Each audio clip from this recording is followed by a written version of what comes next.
Today I am putting 6 of my friends in Rimworld, and we will see how long they can survive. We're kicking things off with none other than our favorite unpredictable maniac, Randy Random. Why?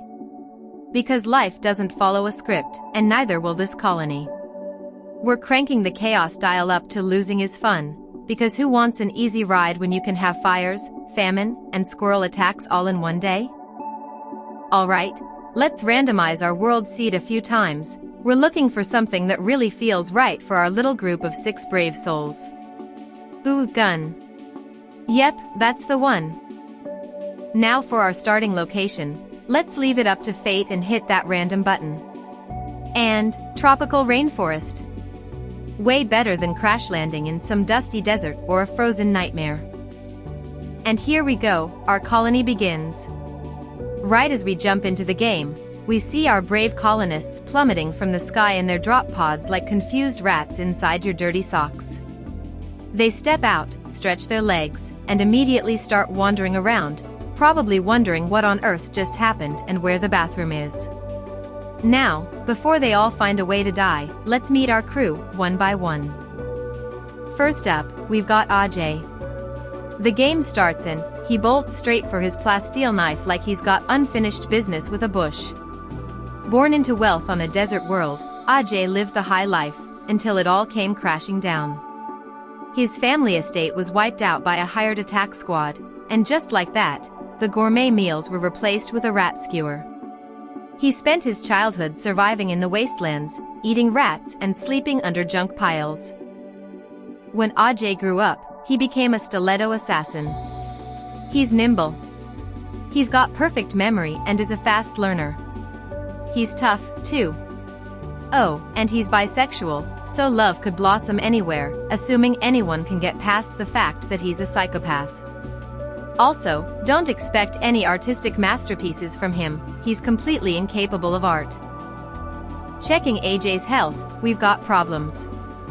He's got sleeping sickness, not great. But the real issue is, he's addicted to alcohol. This man needs a drink like plants need sunlight. No booze? No Ajay. Deadly assassin, yes. Functioning sober? Debatable. Up next, Adit. Raised in a cozy little colony by 2 doctor parents, smart, safe, stable. Then adulthood hit, and he sold himself into slavery for a pizza. Yeah. One pizza. By some miracle, he escaped, launched himself in an escape pod, and here he is. He's tough, joyous, and a full-on body purist. And while Ajay rushed for a knife, Adit went for the gas mask. Is there gas? Nope. Was he expecting it? Absolutely. Style? Debatable. Now say hello to Kali. As a kid, she was a total bookworm, buried in pages like the world didn't exist. While others played outside, she was out there speedrunning encyclopedias. Social life? Zero. Knowledge? Whatever the book provides. She grew up and became an addiction counselor, helping drug addicts get clean. From fiction to function, talk about character development. She's an optimist, kind, and bisexual, basically the emotional glue of the group. And guess what? She brought 25 packaged survival meals with her. So while the others grabbed weapons and weird gear, Callie showed up with actual food. Now it's time to meet Namrata. Abandoned at birth, raised in an orphanage, she didn't just survive, she thrived. By becoming a rascal, a scoundrel, and a clever little troublemaker. Fast forward a few years?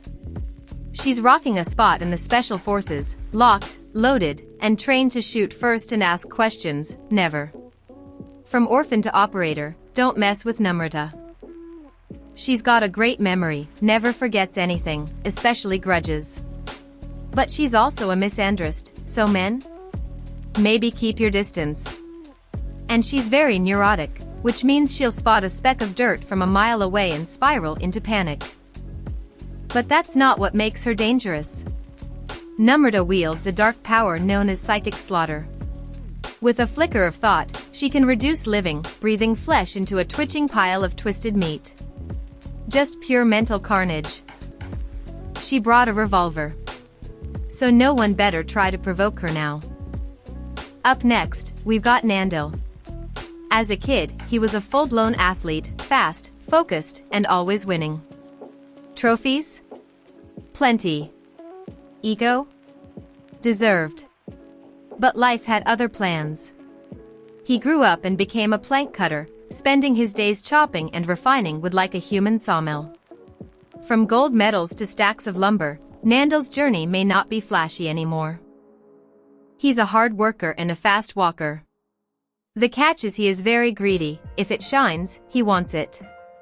But hey, credit where it's due, he brought 10 units of medicine with him. And at last, we meet Praneeth. He started out as a street rat, surviving off scraps, scams, and pure grit. But he didn't stay small for long. He climbed the ranks, crushed the competition, and rose to the top as a full-blown gang boss. He's nimble, tough, and, just to keep things interesting, a total gourmand. That's right. He may have ruled the streets, but he's also got a refined taste for fine meals. So if the cooking isn't 5-star, expect complaints, possibly with threats. And just to make Praneeth even more overpowered, he's got a nuclear stomach.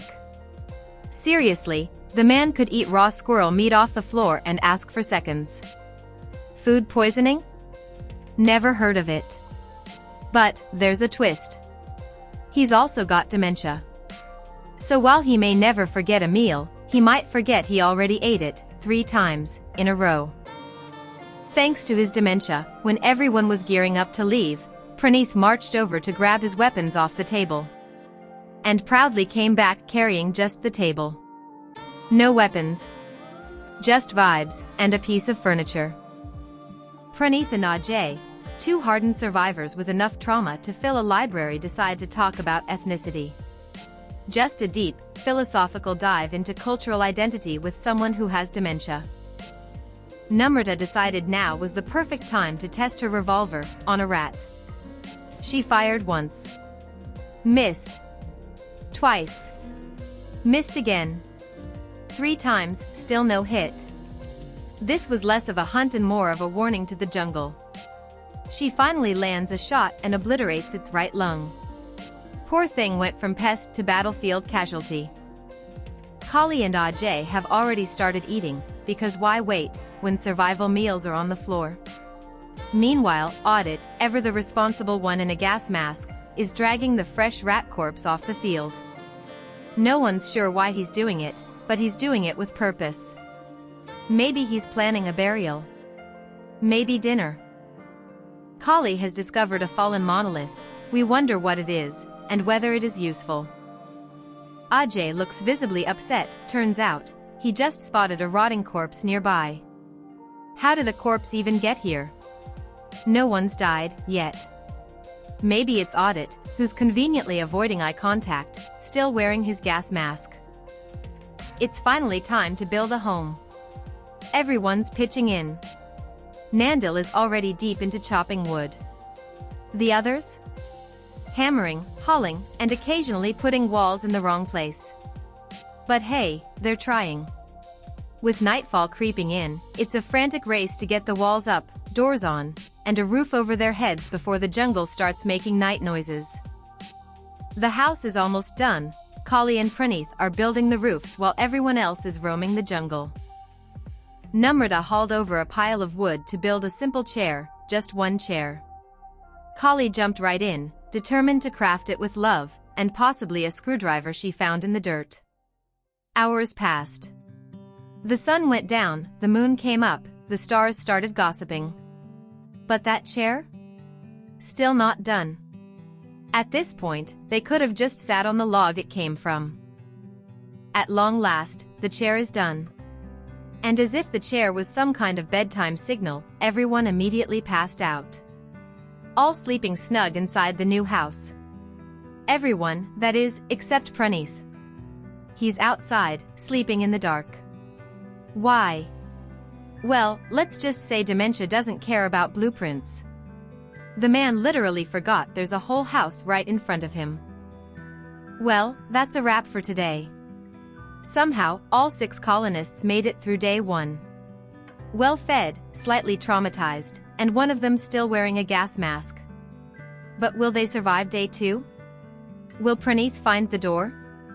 Will Kali finally build something faster than a snail? Stay tuned for more confusion and dementia in the next episode.